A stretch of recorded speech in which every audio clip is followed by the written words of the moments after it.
नमस्कार, स्वागत है आपका विशेष में। मैं हूं आपके साथ अमृता चौरसिया। भारत की विविधता को देखकर आज भी दुनिया अचंभित रह जाती है। उत्तर से दक्षिण चले या पूर्व से पश्चिम, लोग, भाषा, संस्कृति सब कुछ बदल जाते हैं। इन विरोधाभासों के बावजूद ये देश एकता के मजबूत धागे में बंधा है। इस धागे को बुनने, इसे मजबूत करने और इसकी रक्षा सुनिश्चित करने का सबसे बड़ा श्रेय एक व्यक्ति को जाता है, और वो व्यक्ति है सरदार वल्लभ भाई पटेल, जिनकी स्मृति में 31 अक्टूबर को राष्ट्रीय एकता दिवस मनाया जाता है। विशेष की आज की कड़ी समर्पित है मजबूत इरादों से भारत की कल्पना को मूर्त रूप देने वाले इस महान शख्सियत पर।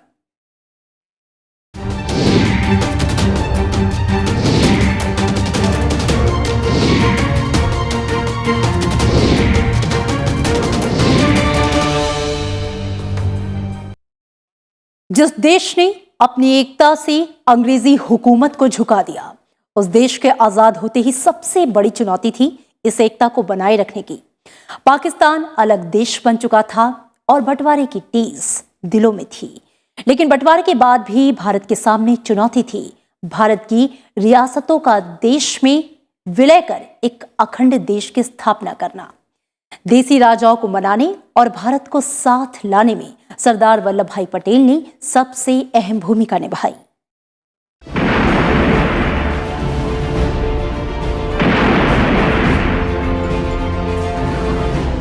पंद्रह अगस्त 1947 को भारत सैकड़ों साल की गुलामी से मुक्त हुआ। कठिन संघर्ष और बलिदान के बाद मिली ये आजादी बिना शर्त नहीं थी। देश को बंटवारे का जहर पीना पड़ा। 14 अगस्त 1947 को दुनिया के नक्शे पर एक और नए देश पाकिस्तान का जन्म हुआ। विभाजन के नियम अंग्रेजों ने तय किए। अंग्रेज प्रशासित राज्य दोनों देशों के बीच मजहबी आधार पर बांटे गए। बंटवारा सिर्फ जमीन का नहीं हुआ था, आबादी भी धार्मिक आधार पर बंट रही थी। देश सांप्रदायिकता की आग में जल रहा था, लेकिन असली मसला देसी रियासतों का था। आजादी के समय देश में कुल 565 रियासतें थीं। माउंटबेटन प्लान के तहत राजाओं और रजवाड़ों को दोनों देशों में से किसी एक को चुनने या अलग रहने का विकल्प दिया गया। बतौर गृह मंत्री सरदार पटेल पर लोगों की सुरक्षा और देश को एक रखने की दोहरी जिम्मेदारी थी। कई रजवाड़े भारत में विलय के लिए आसानी से तैयार हो गए, लेकिन कई ऐसे भी थे जो स्वतंत्र रहने का ख्वाब देख रहे थे। सरदार पटेल ने राजाओं और नवाबों से देशभक्ति की भावना दिखाने का आह्वान किया। उन्होंने कहा कि देसी राजा भारत की आज़ादी से जुड़ें और ऐसे जिम्मेदार शासक की तरह बर्ताव करें जो सिर्फ अपनी प्रजा के भविष्य की चिंता करते हैं। उन्होंने स्पष्ट कर दिया कि देसी राजाओं का अलग राज्य बनाने का सपना असंभव है और भारतीय गणतंत्र का हिस्सा बनने में ही उनकी भलाई है। 5 जुलाई 1947 को सरदार पटेल ने रियासतों के प्रति आज़ाद भारत की नीति को स्पष्ट करते हुए कहा कि रियासतों को 3 विषयों सुरक्षा, विदेश और संचार व्यवस्था के आधार पर भारतीय संघ में शामिल किया जाएगा। कई रियासतों ने भारत सरकार की बात मान ली और 15 अगस्त आने से पहले ही विलय पत्र पर दस्तखत कर दिए। कुछ राजाओं ने थोड़ी नानुकुर की, लेकिन कोई विकल्प न होने पर विलय की बात उन्हें माननी पड़ी। लेकिन तमाम कोशिशों के बावजूद हैदराबाद, जूनागढ़, भोपाल और कश्मीर भारत का हिस्सा बनने को तैयार नहीं थे। जूनागढ़ ने पाकिस्तान में मिलने की घोषणा की, जबकि कश्मीर के महाराजा हरि सिंह ने अलग देश बने रहने का ऐलान किया। 5 सितंबर 1947 को जूनागढ़ के नवाब मोहम्मद महाबत खान जी ने पाकिस्तान के साथ विलय पत्र पर दस्तखत कर दिए। सरदार पटेल ने नवाब से अपना फैसला बदलने को कहा, लेकिन नवाब नहीं माना। इस बीच जूनागढ़ के लोगों ने नवाब के खिलाफ विद्रोह कर दिया। बढ़ते विद्रोह के बीच नवाब को पाकिस्तान भागना पड़ा और जूनागढ़ भारत में मिला लिया गया। इधर निजाम ने हैदराबाद को आज़ाद देश घोषित कर दिया। भारत ने निजाम से अपना फैसला बदलने की अपील की। जून 1948 में माउंटबेटन ने हैदराबाद को भारत से समझौता करने की सलाह दी। प्रस्ताव के तहत हैदराबाद भारत की प्रभुता के अधीन एक स्वायत्त राष्ट्र का दर्जा पा सकता था, लेकिन निजाम नहीं माना। इस बीच हैदराबाद में सांप्रदायिक दंगे शुरू हो गए। भारत ने हैदराबाद में सेना भेजने का फैसला किया। 13 सितंबर 1948 को भारत और हैदराबाद के बीच लड़ाई शुरू हुई। 18 सितंबर को निजाम की सेना ने आत्मसमर्पण कर दिया। इधर कश्मीर में पाकिस्तानी सेना के जवान और कबायली घुस आए। महाराजा हरि सिंह ने भारत से मदद मांगी। भारत ने विलय पत्र पर दस्तखत किए बिना मदद भेजने से इनकार कर दिया। आखिरकार 26 अक्टूबर 1947 को महाराजा ने विलय के कागजात पर दस्तखत कर दिए। इसी तरह मार्च 1948 में नवाब हमीदुल्लाह ने भोपाल के स्वतंत्र रहने की घोषणा की और मई में एक मंत्रिमंडल घोषित कर दिया, लेकिन भोपाल की जनता ने इसका विरोध किया। 29 जनवरी 1949 को नवाब ने मंत्रिमंडल बर्खास्त कर दिया। भारत के दबाव और जनता के विरोध के बीच 30 अप्रैल 1949 को नवाब ने विलय पत्र पर दस्तखत कर दिए। 1 जून 1949 को भोपाल रियासत भारत का हिस्सा बन गई। इस तरह तमाम देसी रियासतें भारत का हिस्सा बन गईं। देश की एकता अखंडता को मजबूत करने और मौजूदा स्वरूप तैयार करने में सरदार पटेल ने जो महत्वपूर्ण भूमिका निभाई, उसे देश कभी नहीं भूल सकता। Bureau report, Rajya Sabha TV. Sardar Patel के नेतृत्व में हुए खेड़ा और बारदोली सत्याग्रह की राष्ट्रीय आंदोलन में बेहद महत्वपूर्ण भूमिका रही। दरअसल महात्मा गांधी के सत्याग्रह पर आधारित चंपारण आंदोलन की सफलता ने लोगों को उपनिवेशवाद के खिलाफ लड़ने का नया रास्ता दिखाया। तो खेड़ा और बारदोली के सत्याग्रह आंदोलन ने सरदार पटेल को एक बड़े जननेता के रूप में स्थापित कर दिया। 1917 का सावन गुजरात के किसानों के लिए मुसीबत बनकर आया। इस साल बहुत ज्यादा बारिश हुई। लगातार बारिश से बाढ़ के हालात बेकाबू होते चले गए। खेतों में पानी जमा होने से किसानों की फसलें बर्बाद हो गईं। खेड़ा जिले के आसपास खाद्यान्न और पशुओं के चारे की भारी दिक्कत हो गई। इंसान और जानवरों के लिए भूखमरी के हालात बन गए। ऐसे हालात में खेड़ा के किसानों ने सरकार से अनुरोध किया कि उनसे मालगुजारी न वसूली जाए, लेकिन अंग्रेज नौकरशाहों ने किसानों की फरियाद सुनने से इनकार कर दिया। गुजरात का अध्यक्ष होने के नाते महात्मा गांधी ने संबंधित अधिकारियों को पत्र लिखकर मालगुजारी की वसूली रोकने की मांग की। जब कोई जवाब नहीं मिला तो गांधी जी ने खेड़ा जिले के किसानों को सत्याग्रह की सलाह दी और शपथ दिलाई कि कोई भी किसान बकाया मालगुजारी नहीं देगा। गांधी जी के आह्वान पर सरदार वल्लभ भाई पटेल वकालत छोड़कर आंदोलन में कूद पड़े। उनके बड़े भाई विट्ठल भाई पटेल के अलावा शंकरलाल बैंकर, अनसुईया बहन, इंदुलाल याज्ञिक और महादेव देसाई जैसे नेता गांव-गांव जाकर किसानों को जागृत करने में लग गए।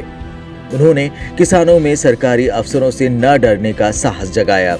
सरकार ने आंदोलन दबाने की भरपूर कोशिशें की, लेकिन असफल रही। आखिरकार अंग्रेज सरकार को समझौता करना पड़ा। खेड़ा आंदोलन ने सरदार पटेल की जिंदगी बदल दी। इसके बाद वो पूरी तरह महात्मा गांधी और स्वतंत्रता आंदोलन के प्रति समर्पित हो गए। उन्होंने विदेशी कपड़ों का त्याग कर खादी पहनना शुरू कर दिया। 1928 सरदार पटेल के जीवन का अहम पड़ाव था। इस साल गुजरात का बारदोली तालुका बाढ़ और अकाल से पीड़ित था। किसान भूखमरी के कगार पर थे। ऐसे में ब्रिटिश शासकों ने सालाना लगान 30% तक बढ़ाने का फरमान सुना दिया। इससे किसानों में गुस्से की लहर दौड़ गई। बढ़ा हुआ लगान 30 जून 1927 से लागू होना था। तत्कालीन मुंबई विधानसभा ने इस लगान वृद्धि का विरोध किया। किसानों का एक मंडल उच्च अधिकारियों से मिला, लेकिन उसका कोई असर नहीं हुआ। जब सरकार टस से मस न हुई तो इसके विरोध में सत्याग्रह आंदोलन करने का फैसला लिया गया। किसानों ने सर्वसम्मति से फैसला लिया कि बढ़ा हुआ लगान किसी भी कीमत पर अदा नहीं किया जाएगा।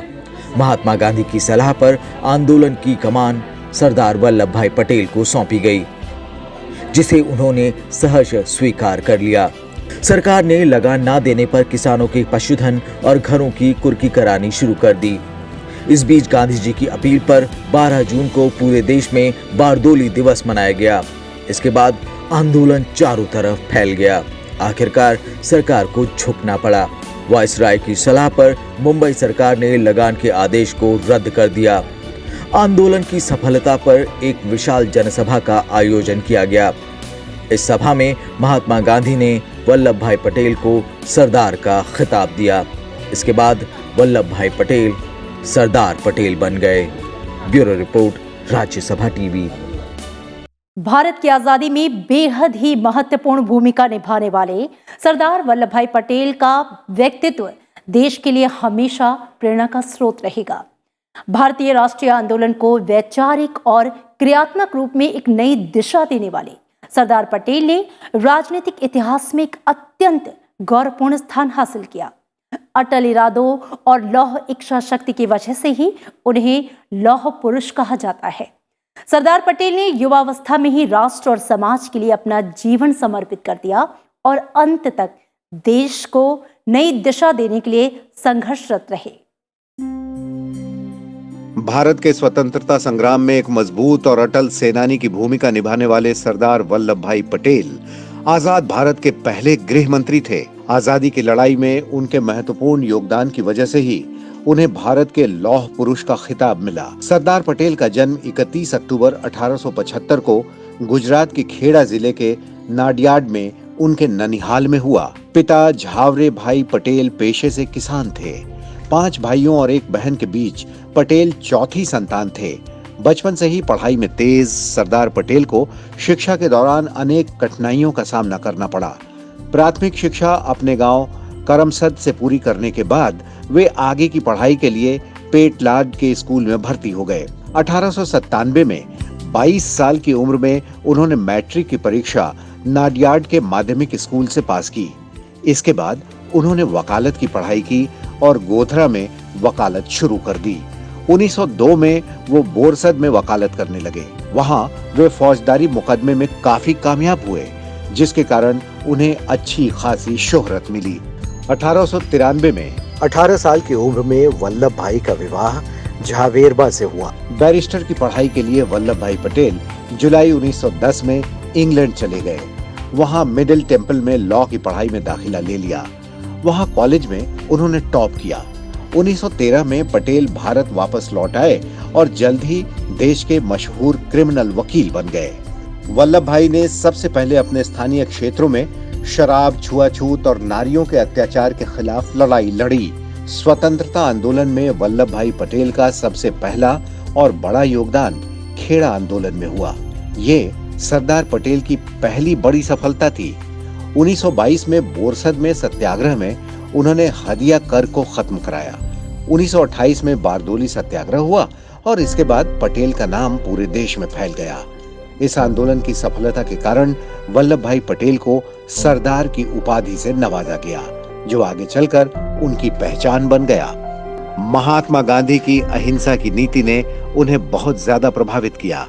गांधी जी की नीतियों और आदर्शों से प्रेरित होकर सरदार पटेल स्वतंत्रता संघर्ष में शामिल हो गए और जब एक बार स्वाधीनता आंदोलन से जुड़े, उसके बाद तो उन्होंने आजादी के सभी प्रमुख आंदोलनों में सक्रिय रूप से भागीदारी की। 15 अगस्त 1947 को देश तो आजाद हुआ, लेकिन चुनौतियां खत्म नहीं हुई थी। सरदार वल्लभ भाई पटेल ने अपनी दूरदर्शिता और सूझबूझ से बिना किसी खून खराबे के देसी रियासतों को राष्ट्रीय एकीकरण के लिए बाध्य किया। 1948 में गांधी जी की मृत्यु से सरदार पटेल को गहरा आघात पहुंचा और 2 वर्ष बाद उन्हें भी हार्ट अटैक हुआ, जिससे वे उबर नहीं पाए और 15 दिसंबर 1950 को इस दुनिया से चले गए। 1991 में सरदार वल्लभ भाई पटेल को मरणोपरांत भारत रत्न से नवाजा गया। सरदार पटेल ने अपने मजबूत इरादों से देश एक किया और सुनिश्चित किया कि इसकी अखंडता पर कोई आंच न आए। इसीलिए उनके जन्मदिन को हम राष्ट्रीय एकता दिवस के रूप में भी मनाते हैं। Bureau report, Rajya Sabha TV. देश में एकता के स्वर को सबसे ज्यादा बुलंद स्वतंत्रता सेनानी सरदार वल्लभ भाई पटेल ने ही किया। वे उस सदी में आज के युवा जैसी नई सोच के व्यक्ति थे।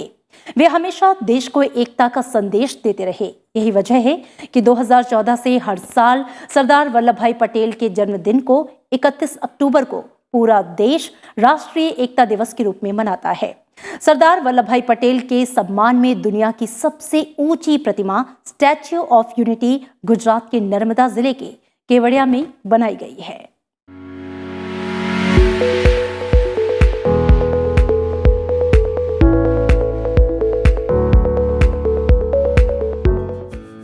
भारत के लौह पुरुष सरदार वल्लभ भाई पटेल ने देश की 560 से ज्यादा रियासतों को एकता के सूत्र में बांधकर अखंड भारत की रचना की थी। भारत के लौह पुरुष ने देश की एकता और अखंडता सुनिश्चित की। सरदार पटेल स्वतंत्र भारत की आधुनिक प्रशासनिक सेवा के संस्थापक थे। इन्हीं के सम्मान में 2014 से हर साल 31 अक्टूबर को राष्ट्रीय एकता दिवस मनाया जाता है। इस दिन सरदार पटेल के राष्ट्रीय अखंडता और एकता में योगदान को लेकर जागरूकता फैलाने के लिए देश भर में रन फॉर यूनिटी जैसे कई कार्यक्रम आयोजित किए जाते हैं। दुनिया की सबसे ऊंची प्रतिमा स्टैच्यू ऑफ यूनिटी भी लौह पुरुष सरदार वल्लभ भाई पटेल के सम्मान में ही बनाई गई है। 31 अक्टूबर 2018 को प्रधानमंत्री नरेंद्र मोदी ने इस विशालकाय प्रतिमा का अनावरण किया। सरदार पटेल की 182 मीटर की प्रतिमा स्टैच्यू ऑफ यूनिटी साधु बेट द्वीप पर बनाई गई है। ये गुजरात के नर्मदा जिले में केवड़िया में बने सरदार सरोवर बांध से करीब 3.2 किलोमीटर दक्षिण में है। ये प्रेरक स्मारक स्थल नर्मदा नदी की ओर सतपुड़ा और विंध्याचल पर्वत श्रेणी, गुरुदेश्वर से घिरी सरदार सरोवर बांध और केवड़िया शहर के बीच स्थित है। ये अहमदाबाद से करीब 200 किलोमीटर दूर है। स्टैच्यू ऑफ यूनिटी प्रधानमंत्री नरेंद्र मोदी का ड्रीम प्रोजेक्ट था। 2010 में गुजरात के मुख्यमंत्री के तौर पर नरेंद्र मोदी ने इस प्रोजेक्ट की घोषणा करते हुए कहा था कि स्टैच्यू ऑफ यूनिटी लोगों के लिए प्रेरणा स्रोत होगी। इस परियोजना का शुभारंभ 31 अक्टूबर 2013 को सरदार पटेल की जयंती के मौके पर तत्कालीन गुजरात के मुख्यमंत्री नरेंद्र मोदी ने ही किया था। उसी वक्त इस प्रतिमा के निर्माण के लिए लोहा जमा करने के मकसद से देशव्यापी अभियान की शुरुआत हुई थी। 182 मीटर ऊंची स्टैच्यू ऑफ यूनिटी की खासियत की बात करें तो इस प्रतिमा को 7 किलोमीटर दूर से देखा जा सकता है। कुल ऊंचाई आधार से लेकर शीर्ष तक की बात करें तो 240 मीटर है, जिसमें आधार तल की ऊंचाई 58 मीटर और प्रतिमा 182 मीटर ऊंची है। इस मूर्ति की भव्यता का अंदाजा इस बात से लगाया जा सकता है कि सरदार पटेल की प्रतिमा के जैकेट में टंगे बटन का व्यास ही 2.5 मीटर से ज्यादा है। इस परियोजना में 75,000 घन मीटर बजरी, 5,700 मीट्रिक टन स्टील, 18,500 लोहे की छड़ें और 22,500 मीट्रिक टन सीमेंट का इस्तेमाल किया गया। प्रतिमा के मूल ढांचे को कंक्रीट और स्टील से बनाया गया है, जबकि ऊपरी सतह में 553 कांस्य पैनल का इस्तेमाल किया गया है। ऐसे हर कांस्य पैनल में 10 से 15 माइक्रो पैनल हैं। पद्मश्री से सम्मानित मशहूर मूर्तिकार राम वानजी सुतार ने प्रतिमा का डिजाइन तैयार किया था। इस प्रतिमा के अंदर 2 लिफ्ट भी लगी हैं। इस लिफ्ट से पर्यटक सरदार पटेल की प्रतिमा के हृदय तक जाते हैं। यहाँ से बांध के अलावा नर्मदा के 17 किलोमीटर लंबे तट पर 230 हेक्टेयर में फैली फूलों की घाटी देखी जा सकती है। प्रतिमा के साथ 153 मीटर की ऊंचाई पर 200 पर्यटकों की क्षमता वाली एक दर्शक गैलरी बनाई गई है, जहां से दर्शक बांध और आसपास के वातावरण का नजारा देखते हैं। भूतल पर सरदार पटेल के जीवन पर आधारित एक प्रदर्शनी है, जहां से 2 हाई स्पीड लिफ्ट से पर्यटक दर्शक गैलरी पर जाते हैं। पटेल की जीवनी पर आधारित दृश्य श्रव्य प्रस्तुति और प्रदर्शनी हॉल दुनिया भर के पर्यटकों के लिए आकर्षण का केंद्र है। प्रतिमा को पूरा करने के लिए करीब 3400 कामगार और 250 इंजीनियर दिन रात काम में जुटे रहे। प्रतिमा का निर्माण भूकंप रोधी और जंग रोधी तकनीक से किया गया। इस पर 6.5 तीव्रता का भूकंप और 220 किलोमीटर प्रति घंटे की रफ्तार वाली हवाओं का भी असर नहीं होगा। वैसे इस प्रतिमा की ऊंचाई 182 मीटर रखने के पीछे भी एक दिलचस्प कारण है। गुजरात में विधानसभा की 182 सीटें हैं। कुल मिलाकर कहें तो ये प्रतिमा सरदार वल्लभ भाई पटेल के व्यक्तित्व की भव्यता को मूर्त रूप देने की कोशिश है, एक श्रद्धांजलि है। Bureau report, Rajya Sabha TV.